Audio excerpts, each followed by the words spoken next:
Intan Ratna Juwita sudah mantap bercerai dari YouTuber Maelly meski usia pernikahannya baru 1 tahun. Intan Ratna Juwita dan Maelly sudah bertemu lagi setelah berpisah rumah sejak akhir 2020. Kami sudah sepakat cerai, kata Intan Ratna Juwita dihubungi Warta Kota Live, Selasa, tanggal 27 Juli tahun 2021.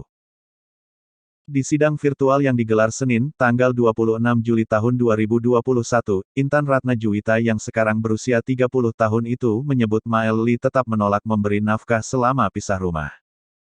Maelly juga tidak mau memberikan nafkah idah dan mutah jika bercerai. Padahal itu kewajiban dia, karena dia yang gugat, ucap Intan Ratna Juwita yang tidak menyebutkan jumlah nafkah yang harus dipenuhi Maelly. Dia hanya mau cerai saja. Laki-laki nggak bertanggung jawab, lanjutnya. Intan Ratna Juwita juga tidak mau memohon soal nafkah yang menjadi kewajiban Maelly. Saya ingin cepat selesai, ujar Intan Ratna Juwita. Sidang berikutnya Maelly akan membacakan gugatan talak cerainya. Aku mau cepat cerai. Buat apa mempertahankan pernikahan kalau dia sudah nggak mau, ujar Intan Ratna Juwita.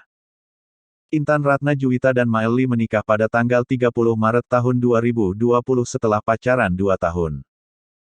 Baru 8 bulan menikah, rumah tangga Intan Ratna Juwita dan Maelly mulai retak hingga berpisah rumah di akhir 2020.